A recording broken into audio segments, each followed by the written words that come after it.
Ang Ginoo manaa kaninyo. Maanaa sa kaninyo. Ginodlogikan sa Malang Ebanghelyo sa mala ni Lucas. Himayaw ikaw o Ginoo. Umingon siya ngadto sa mga tinunan, ang matinudanon sa labing kamay, matinudanon sa labing dako. Ug ang dili matarong sa labing kamay, dili usab matarong sa labing dako. Usagon sa tinikas nga bahandi, dili ka mo mahimong matinudanon sa tinuod nga bahandi kinsay mosalig ninyo. Ug sa butang sa uban, dili ka mo mahimong matinudanon kinsa may buhatan kaninyo sa inyo ha. Walay sulugon nga mag-alaga ng duha ka galon kay kasilagan niya ang usaw ang lahi niya ang trabaho. Kung masunod siya sa usaw ang lahi niya ang trabaho. Dili amo makahimo pag-alagad sa Dios o sa laki.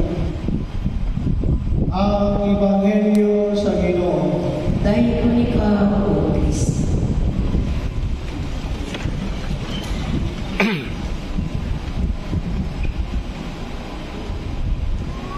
Tunay, usap ka retirado na obispo, si Bishop Emeritus Jose Mangiran of the Diocese of Dipolo. Siya ngayon, if you live a sophisticated life, high-end life, you will be suffocated. But if you live a simple life, you will be liberated. If I may add, if you live a simple life, you will find peace and happiness.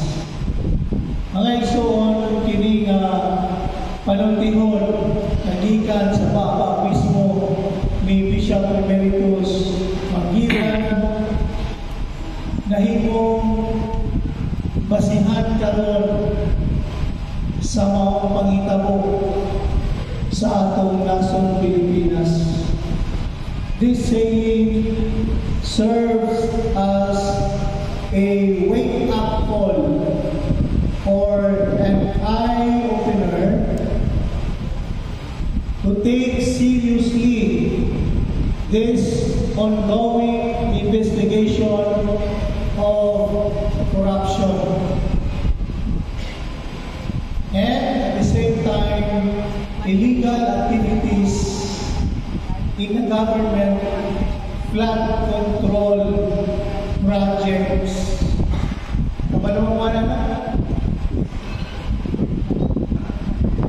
mga igsoon, the expose of corrupt politicians, DPWH employees, and contractors of government projects is scandalous and outrageous. Wala ba mga masuko? Wala ba mga masuya? Wala ba mga malagot? Malagot po wala. Uy, hindi na naging. No? Siguro, tutob sa nakabalo na sayo, madismaya yun, masuko yun. At the expense of your money as taxpayers, these dishonest politicians, contractors, government employees, DPWH, especially, became instant millionaires, instant billionaires. Kasi tawag sa tao na bilyon ang iyang kwarta sa bangko, billionaire. Kung bilyon ang iyang kwarta sa bangko, millionaire. Kung libo lang ang kwarta sa bangko, Liborer. Liborer. Sus kalungay. Liborer income. At the expense of taxpayers' money, look at them. Niyakon o mga expensive kayo ng mga utang. Luxury cars, high-end mansions, state-of-the-art, high-tech helicopter, yaki, private jet plane, kung kuban pa. This is according to the news report. Grabe ang ilang pagpahimulos sa kwarta nga dili ilang. Kwarta ninyo rin. Kwarta nato rin tanan. Sabi na ang mga taxpayers rin. This is your money. Ako, ngayon ko makahatag lang ko buwis sa gitawag ng value-added tax sa mga produkto kay kami, mga pare, primary sa buwis, they are exempted. But for you, ordinary people, katong mga nanarbaho, automatic kaltasan tungkol sa buwis. So, what is our reaction now? Yes, these dishonest politicians, government employees, and contractors, they live a sophisticated lifestyle. But now, they are beginning to be suffocated with their greed and dishonesty.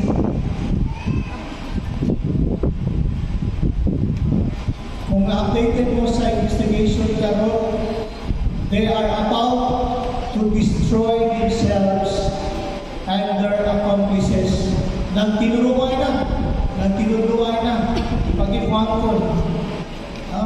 So ato gining yapo na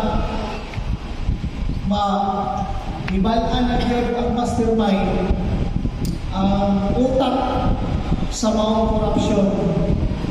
Unta, baoy, madagpan ng mga piso. Mga igsoon, mga nag-iingon, ang gaba, dili magsama. Sa mga kababayan, huwag natin hayaan na itong expose hinggil sa isyong korupsyon ay parang bula, biglang mawala.